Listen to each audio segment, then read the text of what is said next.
bom dia a todos. Gostaria de agradecer o convite de estar aqui presente com bastante gente, né? O auditório está cheio, é bacana isso, poder passar informação, trocar conhecimento, né, com bastante gente.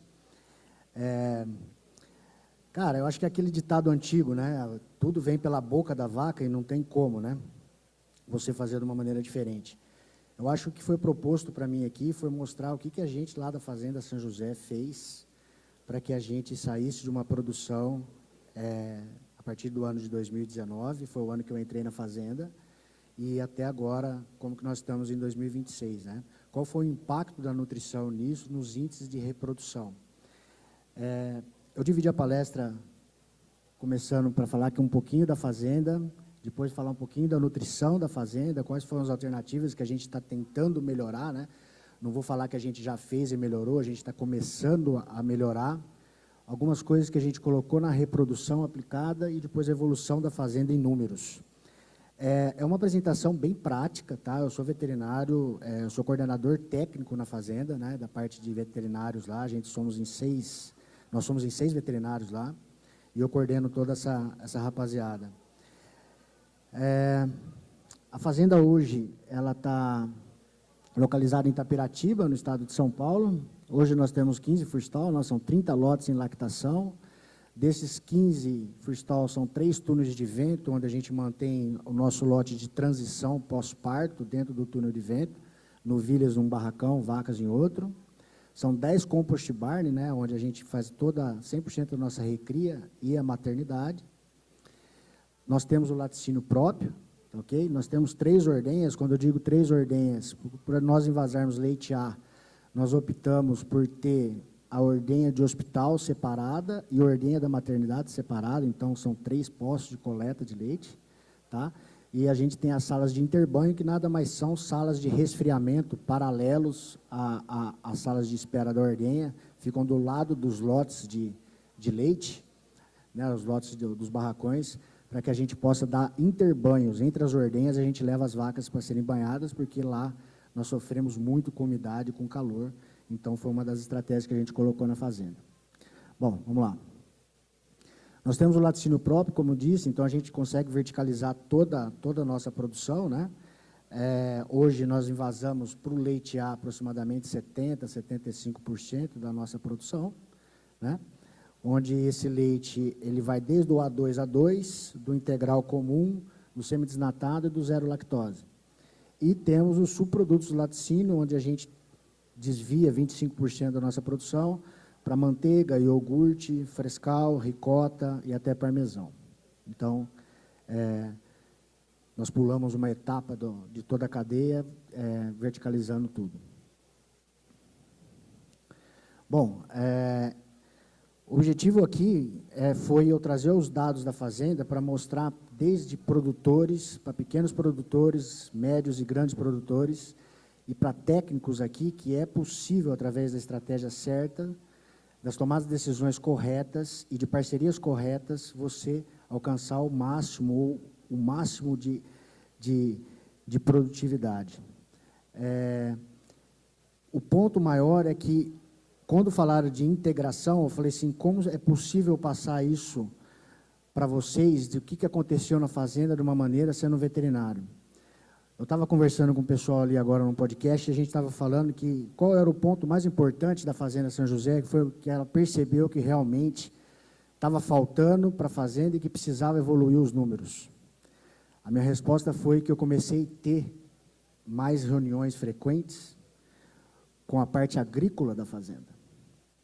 E que, sem perceber isso, eu estava num processo de integração total. Eu vou fazer uma pergunta para que todos pensem aqui.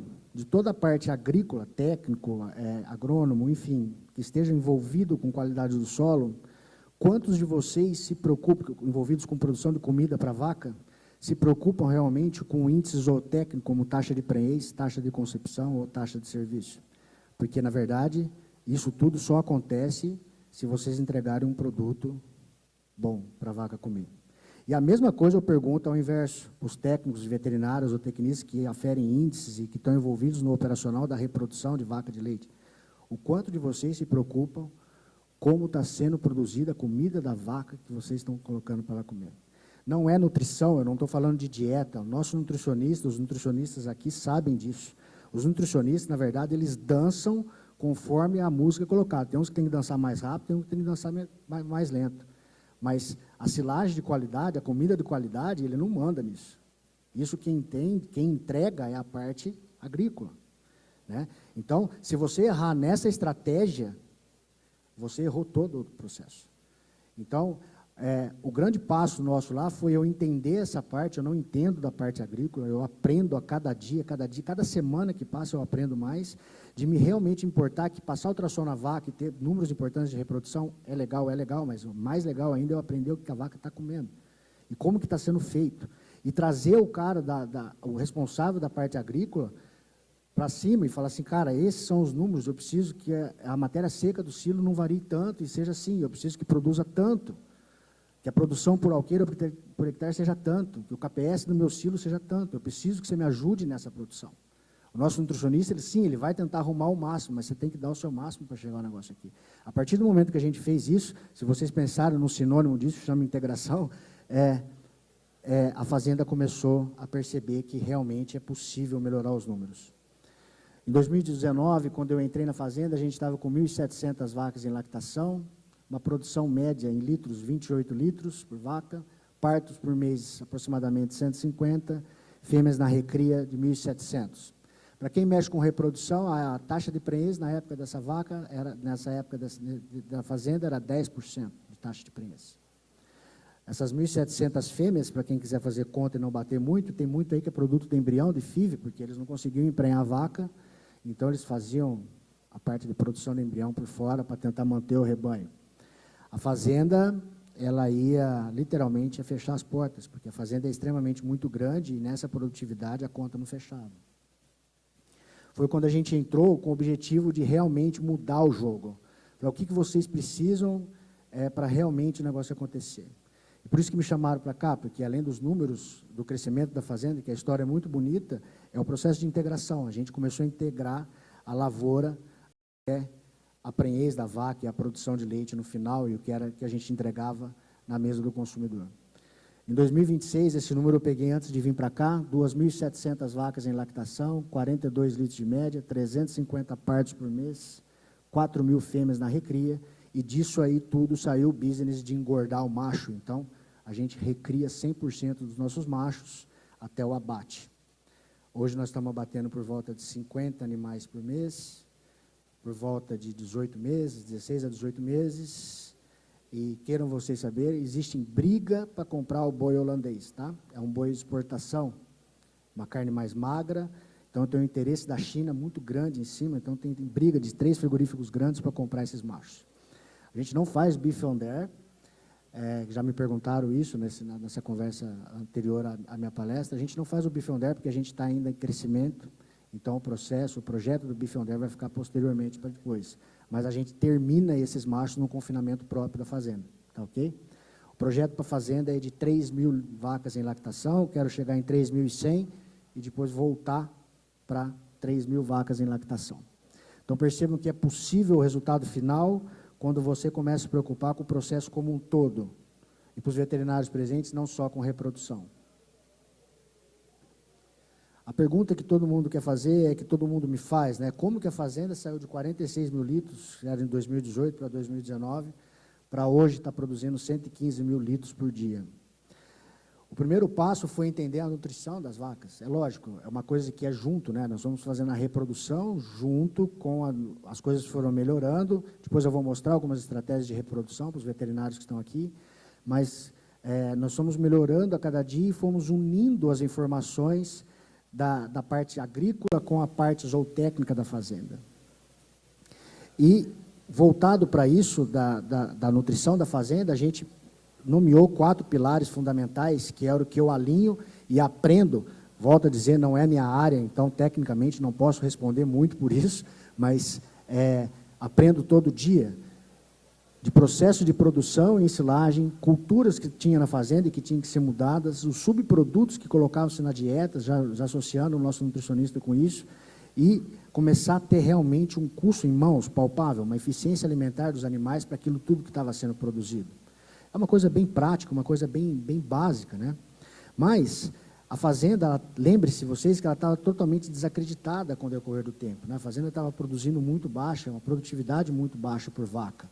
Então, essa parte de ensilagem, de quantidade de silo que está sendo produzida, qualidade do silo que está produzida, KPS, que são coisas simples, a fazenda já não estava levando nem mais em consideração essas coisas. Porque nada acontecia. Eu costumo dizer que quando você arruma a fazenda em ciclo de alta fertilidade, que é a constância de partos acontecendo, vira um ciclo de alta rentabilidade, porque o produtor começa a enxergar que é possível fazer as coisas direito, e que não é um mundo, o mundo não acabou ali, né? Então, a gente passou a se preocupar com o processo de produção e silagem, ou seja, quanto é a área que eu produzo silo, quanto que é a minha produtividade de silo, qual é a quantidade, qual a qualidade desse silo que está chegando, porque não adianta melhorar a reprodução ou produção de leite se o que chegar não está legal. É uma coisa que é básica, mas parece que é extremamente muito difícil. Vocês estão a campo, quem está a campo sabe disso. Quais são as culturas que a fazenda tem? É possível, vem cá, meu agrícola, é possível ter culturas diversificadas nesse solo? Me explica desse solo. É possível ter pré-secado? É possível ter aveia? A fazenda trabalhava com silo de milho, uma produtividade baixa. Eu falei, é possível ter essas coisas? Porque isso me ajuda. Isso vai ajudar o nosso nutricionista, né? Então, montou-se um time para começar a mexer e resolver as coisas. Para o nosso nutricionista, cara, o que você precisa? Se eu chegar e melhorar a minha qualidade de silo, a quantidade de silo que eu vou ter disponível, com outras culturas vindo, o que você precisa colocar na dieta? Quais são os ingredientes principais que você quer somar, que a gente não tem hoje? Ou seja, uma força-tarefa para realmente o negócio acontecer. Bom, isso aqui é um resumo, como eu disse, a parte técnica desse... Não adianta me perguntar, ontem eu dei uma palestra, vieram me perguntar que tipo de milho ou que tipo de solo. Eu falei assim, não me pergunta essas coisas, que eu não sei isso ainda, mas eu estou aprendendo. Mas para vocês terem uma ideia da área de planta da fazenda de 2019, eu pus 2020 ali, mas até 2022 mais ou menos, era uma média que rolava ali e uma produção total, né, que a gente tinha.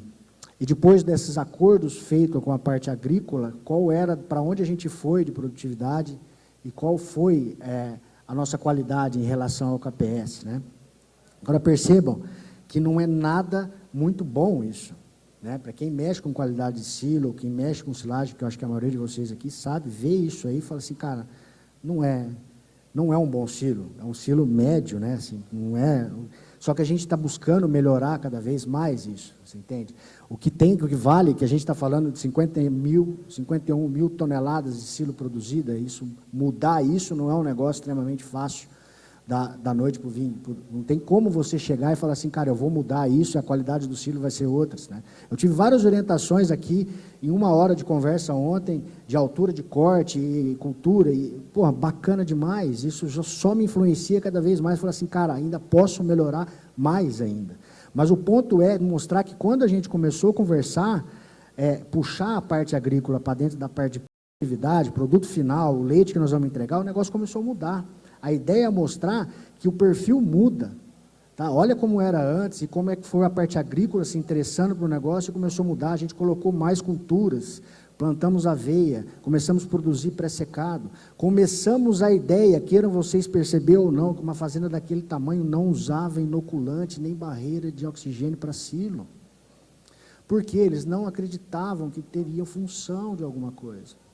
Muito tempo atrás, teve alguns consultores de fora que falaram, na época, isso há 10, 15 anos atrás, que não precisaria colocar, eu acho que o pessoal da Lallemand pode falar melhor ainda, eu nem sei quem é, que, cara, não precisa colocar, você teria que colocar muito inoculante para resolver o problema, aí passa a ser um negócio oneroso, custa muito e não vai ter retorno sobre isso. E a fazenda abraçou aquela ideia de não precisar gastar com isso e não fez mais nada em relação a isso. Com o tempo o negócio foi melhorando, com a parte agrícola se interessando mais, a gente aumentou a área de produção, que estava ociosa na fazenda, a gente aumentou produtividade, ainda é ruim, mas ainda está acontecendo.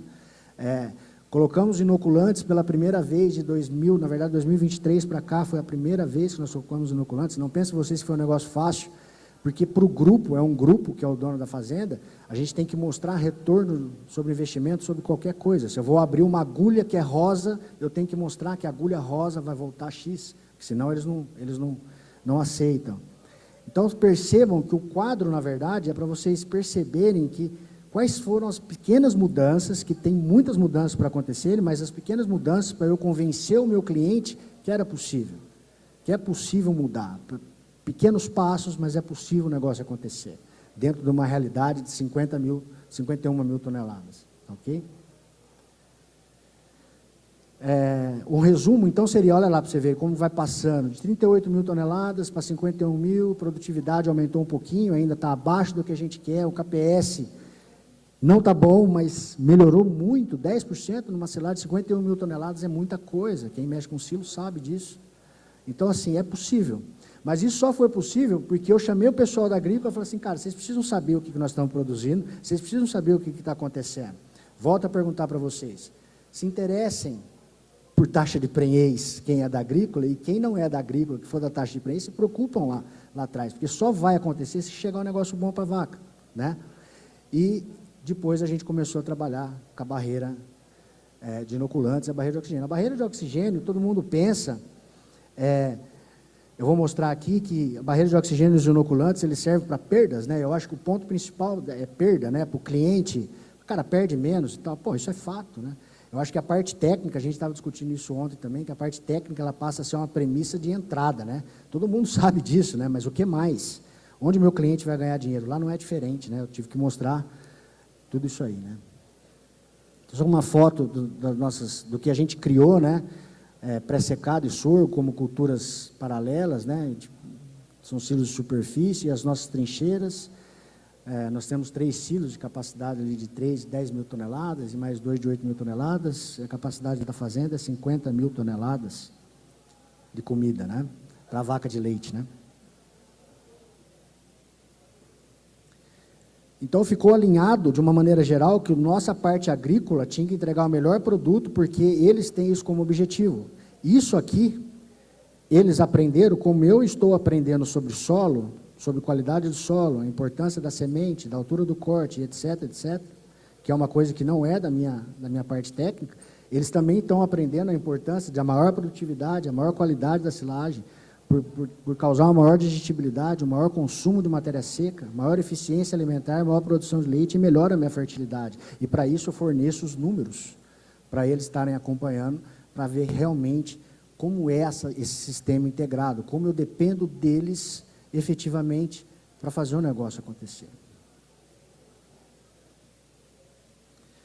Culturas e subprodutos indispensáveis. Então, a gente definiu que silo seria para lactação, silo de milho para lactação e o nosso pré-parto, que o nosso sorgo, que eles conseguiram colocar na fazenda, porque não tinha recria, sobra para os machos, pré-secado de tífito para dieta total e aveia para as vacas em lactação. Era uma coisa que a fazenda não tinha. Então, para melhorar, a gente teve que colocar esses índices, esses subprodutos na dieta. Conversando com o nosso nutricionista, o que você precisa? O uso de colina e metionina para todas as vacas, principalmente começo em ênfase em pré-parto, período de transição, depois lactação, o negócio foi se ajustando. De imunomoduladores para estresse térmico e aumentar a imunidade, você precisa disso se você quiser melhorar suas vacas, então vamos fazer. Os peptídeos bioativos para aumentar, na verdade o resumo, para aumentar a ingestão de matéria seca, é necessário a vaca ter uma ingestão de matéria seca efetiva, porque senão nada acontece. Percebemos que nossas bezerras estavam com deficiência de selênio, uma coisa que preocupa muito quem é nutricionista aqui, pode se preocupar. É uma coisa que não é tão rara, que a gente aprende na faculdade, a doença do músculo branco, deficiência de vitamina E, de selênio, parece que nunca mais vai aparecer. Se atentem mais isso, quem mexe com bezerro, porque isso acontece direto, por estresse oxidativo das vacas no pré-parto. Então isso a gente colocou também. Passou a ter um padrão de dieta aniônica para todas as vacas no nosso pré-parto. Era um negócio que era meio que bagunçado, então isso a gente arrumou, né, para que nada acontecesse. E começamos a trabalhar com 2 vagões com capacidade de 8 mil quilos para fazer as misturas. Então isso foi o que a gente fez em a parte agrícola, alinhando a parte nutricional, para que a reprodução pudesse acontecer e realmente se efetivar a aumento da produtividade. Se vocês me perguntarem, eu falo assim, cara, o quanto que a reprodução impacta nesse crescimento grande que vocês tiveram? 80%, eu diria. 80% é base da reprodução. Se você emprenha a vaca, você vai, mais vaca prenha, mais parte você vai ter. Agora, se vocês me perguntarem, mas para você ter 80% de efetividade da reprodução, o que você precisa? Precisa de comida boa, porque senão o negócio não acontece. Né? É que, lógico, está alinhado conforto, várias coisas. Peguei as coisas principais da fazenda. E, por último, um dos últimos que eu queria mostrar para vocês, em relação à dieta, porque não adianta eu fazer nada disso se eu não aferir o que está acontecendo. Então, não adianta eu ter parâmetro, porque para o meu cliente importa assim, já não importa mais, eu vi um negócio bacana que falaram aqui, mas já não é mais o quanto que a vaca produz de leite, e sim quanto custa o litro de leite, né? Quanto que ela está me dando de dinheiro, essa vaca, e não que ela está dando, a vaca está me dando 50 litros, mas eu estou dando prejuízo com ela. Então, assim, a eficiência alimentar, o cálculo da eficiência alimentar é o que se aproxima mais disso, para ver que tudo aquilo que você fez para trás, se realmente está funcionando lá na frente. A conta é bem simples, eu acho que todo mundo, não sei se todo mundo vê, mas você divide, né, a produção média de leite em quilos, o consumo estimado de matéria seca, você vai ter eficiência alimentar. Eu acho que essa frase aqui é uma coisa que a gente tem lá, não basta produzir mais leite, é preciso produzir mais leite com a mesma quantidade de alimento, ou seja, ser mais produtivo. Olha só esse exemplo que eu coloquei aqui, quando a gente fala de inoculante e de barreira, que a gente pensa só em perda, ou que é vendido para o nosso cliente, que você vai minimizar as perdas e etc, etc. Eu tive a oportunidade de fazer isso, porque nós estávamos em testes de inoculantes, como eu disse para vocês, a fazenda não usava inoculante, né? E a gente pegou, como eu estava em testes de inoculante, para provar para o grupo que era necessário, o pessoal da agrícola estava pedindo isso, então o que a gente fez? A gente fez uma trincheira com inoculante barreira, e uma trincheira ao lado, sem nada, e no mesmo corte, a mesma safra, etc. Bom, abrimos no mesmo tempo, e nossos barracões, quando eu mostrei para vocês lá, cada barracão abriga 2 lotes contemporâneos, ou seja, a mesma produção e mesmo DEL, né? E depois disso vai se alternando conforme vai avançando a lactação. Então, o que a gente fez, claramente, a gente colocou um silo para um lote comer, e outro silo, controle para outro lote comer, e colocou aí 3 quilos a mais de ingestão de matéria seca. Se você converter isso em leite, nós estamos falando aí de aproximadamente quase 6 litros, 7 litros a mais por vaca, né? Então, assim, não é só perda, né, onde que realmente os inoculantes e a barreira de oxigênio fazem efeito. Isso é moeda final, né? A hora que eu falei para o meu cliente, para o diretor do grupo, que até então ele estava achando lindo, maravilhoso, ele falou, legal, perde menos, mas isso todo mundo sabe. Mas até então, perde menos, tudo bem, já se paga, mas eu queria ver mais, né? Eu queria ver moeda de leite. Então, a gente teve a oportunidade de fazer, e foi isso. Então, aí ele se convenceu, ele falou assim, não, realmente o negócio é diferente. Acho que não usar, o fato de não usar é perder dinheiro. Eu acho que o grande impacto, a gente estava conversando isso antes ali no podcast também, que perguntaram para mim qual que é o maior impacto de produtividade para uma empresa de leite, né? Porque fazenda de leite é uma empresa, né? É uma indústria, seja ela do tamanho que for. Eu falei o seguinte, que o maior impacto não é aquilo que você gasta, o maior impacto é aquilo que você deixa de ganhar, e você não enxerga aquilo que você deixa de ganhar.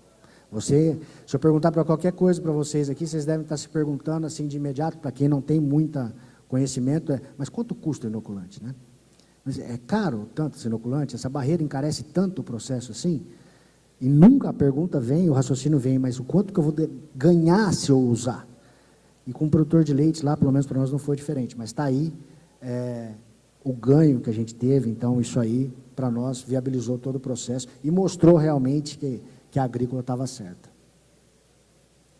Bom, tenho que voltar para a reprodução, mesmo porque eu tenho que atender alguns veterinários que estão aqui, e eu tenho que mostrar para a reprodução alguns índices de reprodução vinculados a essa melhora que a gente teve, para que vocês entendam como que a fazenda saiu de 46 mil litros de leite para 115 mil litros de leite. O que foi melhorando, conforme a gente foi melhorando a comida, e o que a gente fez para a reprodução melhorar também aliado a isso. A primeira coisa foi um planejamento genético. Sem planejamento genético, sem estratégia genética, eu acho que ninguém sai do lugar nenhum, tá? Não precisa ser uma predição genotípica por provas genômicas, eu não tenho dinheiro, mas faça pelo menos uma predição genotípica por pedigree que você tem dentro das suas vacas, que já vai te alinhar bem, você vai escolher bem os touros, e você não vai errar na geração subsequente. Mas demora a genética, né? Demora, mas chega, Esse é o ponto. Demora, mas chega. Se você tem chance de fazer uma vaca que vai produzir 1.000 litros de leite a mais numa lactação, por que não fazer? O custo da mãe é o mesmo que está sendo para você. Então, não tem o porquê de não investir nessa parte. Pensam bem para vocês, se eu invisto tanto na parte agrícola, está custando demais. As pessoas falam que eu chego a sair sangue do meu olho lá, de tanto que eu estou sofrendo para melhorar a qualidade da comida das minhas vacas, para melhorar a estratégia das minhas vacas, sendo que eu ponho uma bezerra que não pode produzir tanto como eu gostaria. Não faz muito sentido, tá certo? Eu posso colher touros. A gente montou um programa de embriões efetivo na fazenda, então a gente produz embriões em vivo e in vitro. Nós temos um laboratório dentro da fazenda para produzir esses embriões. Ah, mas como que vocês fazem? É para vaca que precisa de embrião. Tem vacas que não vai mais bem na reprodução e disseminação, tem as vacas que precisam de embrião, então eu vou colocar embrião nessa vaca. Isso melhora meu índice de reprodução. Isso faz sentido com o que eu estou propondo para a vaca comer, tá certo? E alguns resultados depois. Os embriões, para quem me pergunta o que é a ênfase da fazenda, a gente mudou, antes era muito leite. A gente mudou, a gente passou para 60% para a vida produtiva e 40% para leite. Quero vacas mais saudáveis, vacas mais fortes, para aguentar todo o batido. Então, hoje, nós estamos na 3ª geração minha da fazenda e realmente isso fez sentido e está fazendo sentido. Eu acho que isso é o principal de toda a palestra, eu acho que de todo evento. Eu nunca vi um processo de integração tão grande para esse período da vaca de leite, que é o período de transição, que é o período que antecede o parto, 21 dias, e depois que passa 21 dias de parto. É onde a gente coloca mais fichas possíveis para todo o negócio acontecer. Se eu errar no período de transição, não adianta nada do que eu falei para vocês de alterações na minha parte agrícola, de tentar melhorar. Não vai adiantar nenhuma estratégia de reprodução que eu posso mostrar para vocês. Nada vai funcionar. A vaca, ela tem que parir bem, ela tem que chegar bem.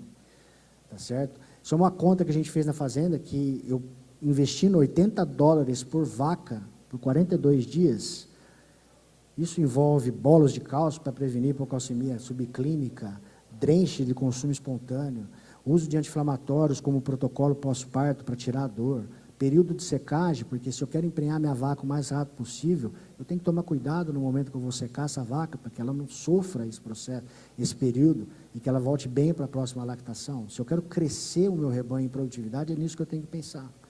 Então, a conta que a gente fez é que até $80 eu diminuo o meu descarte de 60 dias, o que seria o número final, falar assim, aquilo que não deu certo, eu tenho que descartar até 60 dias pós-parto, para menor que 3%. Se eu tiver um descarte de menor que 3% no meu período voluntário de espera, e investindo $80, eu tenho um retorno de $2,50 para cada $1 investido.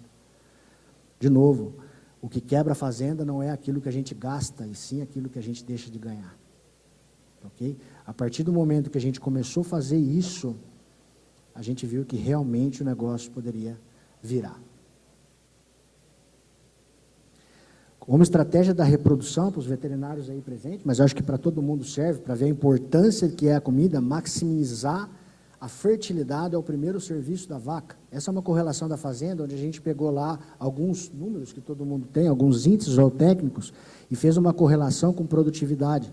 Se você pegar a taxa de serviço, tem taxa de serviço, concepção e prenhez na primeira inseminação artificial. Olha só a porcentagem de prenhez até 150 dias de DEL, que é o que realmente importa para uma fazenda de leite. A correlação de taxa de serviço é 0,5, a prenhez por a concepção 0,5, quando você joga a prenhez primeira A, 0,6, ou seja, o maior preditivo de predição de produtividade é você emprenhar a vaca ao primeiro serviço. Então, todas as moedas devem voltar para o primeiro serviço. Voltando no processo de integração, a gente está sempre relembrando isso, comida boa, né? Se não tem comida boa, meu período seco não fica legal.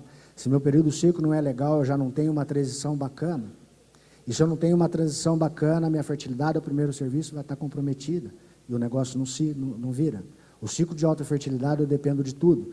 Então, eu costumo dizer que vai desde a semente que os senhores escolhem até o final de abrir o silo, colocar para a vaca comer, aferir os dados do que a vaca está comendo, se está acontecendo, período de transição, que está chegando para a vaca lá comer, está legal, a vaca vai parir bem, aí o negócio roda, porque se não for desse jeito, a gente não ia conseguir chegar onde que nós chegamos. E para acontecer isso do primeiro serviço, foi necessário a gente implementar alguns programas de reprodução, como eu estou te falando, mas isso aqui é para vocês terem uma ideia de como estava a fazenda, e com tudo isso acontecendo simultaneamente, tudo isso junto, não tem nada, nenhum evento separado, está tudo integrado.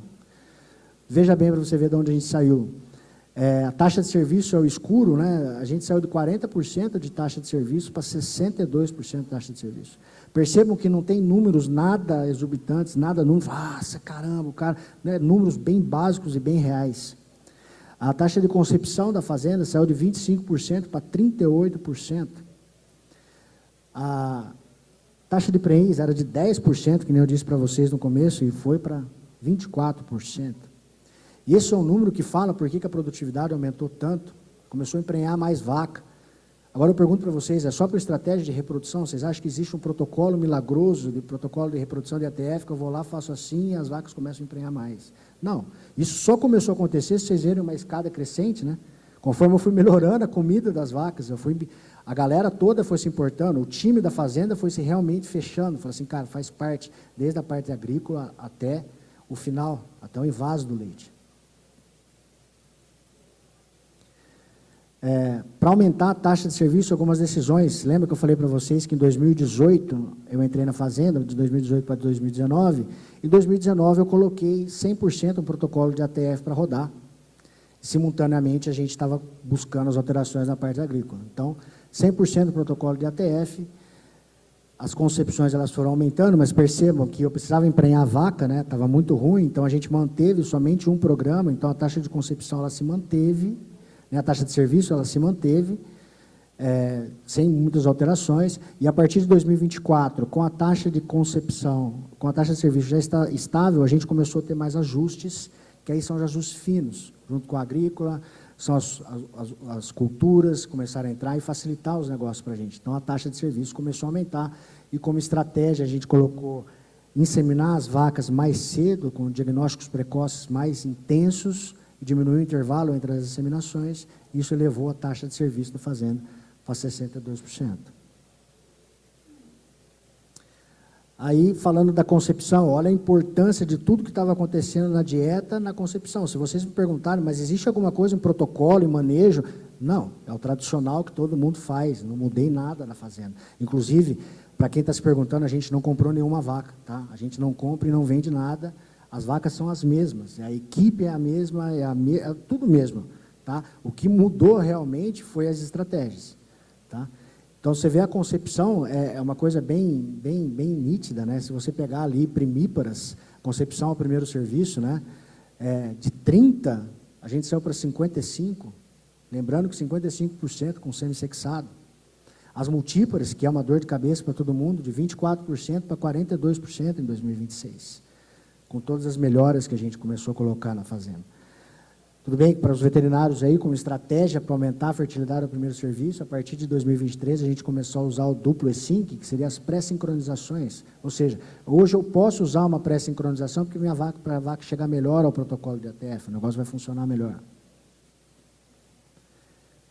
Isso eu tenho evolução das taxas de reprodução. Saí de 40 para 62 de taxa de serviço, de 25 para 38 em concepção média, e minha taxa de prenhez foi para 24. Economicamente, o que isso traz para o meu cliente? Bom, de 17 meses de intervalo entre parto, eu desci para 13,2 meses de intervalo entre parto. Olha a importância de você saber a parte agrícola se integrar com a parte veterinária ou técnica e vice-versa. É comum eu estar aprendendo, e a minha parte agrícola lá, eu perguntar quanto custa um dia em aberto de uma vaca de leite. Quanto custa um dia em aberto para você entender de produtividade? Lá na fazenda, eu acho que um cálculo do Brasil que a gente acabou fazendo é de 5 a 7 dólares por dia, um dia em aberto. Lá na fazenda é 7 dólares, custa um dia em aberto. Pense isso em 4 meses de intervalo entre parto reduzido. Eu acho que pode ser uma abordagem do pessoal agrícola entrar em clientes e falar assim, cara, vamos mais além do que eu só te entregar comida boa. Vamos diminuir esses números, porque é o que vai acontecer se você entregar um negócio bom. Olha o quanto que você está deixando de ganhar dinheiro nisso aí. Essa é a mensagem, né? Novilhas, uma dor de cabeça para todo mundo. Na verdade, não é uma dor de cabeça, todo mundo deixa as novilhas separadas, quietinhas, né? Ninguém investe muito nas novilhas, mas é de fundamental importância as novilhas para crescimento de rebanho, né? Olha como estava, de 45%, foi para 75% de taxa de serviço, de 45% para 50% de taxa de concepção, não mudou muito, e a taxa de prenhez subiu de 20% para 38%. É lógico que tem um índice aí que mostra muito que, quando eles, lembra que eu falei para vocês, o ciclo da alta fertilidade, a hora que você começa o negócio realmente rodar, e que o grupo começou a entender, que o produtor começa a entender, fala assim, cara, realmente vale a pena eu investir, vira um ciclo da alta rentabilidade. Então, o nosso cliente, o grupo, resolveu fechar as novilhas, porque até então elas ficaram em piquete, resolvemos confinar 100% das novilhas. Ah, mas isso custa, um barracão é caro, custa, mas olha para onde vai a produtividade. Você perceba que em 2023, a hora que a gente confinou as nossas novilhas, não estou falando de morbidade nem de mortalidade, porque zerou, tá? Olha para onde foi a nossa taxa de serviço e a nossa concepção. Olha para onde levou o número. Se eu perguntar para todo mundo de dieta, que mexe com nutrição, e que mexe com qualidade de silagem e etc., quanto custa o dia aberto de uma novilha? Vocês têm que ter cabeça disso. Custa de 6 a 7 reais para a Fazenda São José, um dia aberto. O que isso é o impacto maior? O impacto maior é diminuir o intervalo da idade ao primeiro parto, de 28 meses para 22 meses. Vale a pena ou não? É o segredo do negócio ou não? Não é aquilo que eu gasto, e sim aquilo que eu deixo de ganhar. Para quem está perguntando, 22 meses não é muito cedo. Para mim lá, para nós lá, do nosso sistema de confinamento, hoje a nossa melhor vaca é a que pare com 22 meses. Mas para isso, para que eu tenho que fazer? Qual é o bicho que eu tenho que fazer chegar com 22 meses? Um bicho forte, saudável? Um bicho forte, saudável eu faço só com cama de barracão? Não. Eu faço só com conforto? Não. O que tem que ter? Comida, boia, boa. Saber o que você está dando para sua vaca comer? É isso que eu estou querendo dizer para vocês. A integração disso. Tá ok? É necessário acontecer isso. Vocês não vão se arrepender se vocês começarem a se interagir mais dentro das propriedades.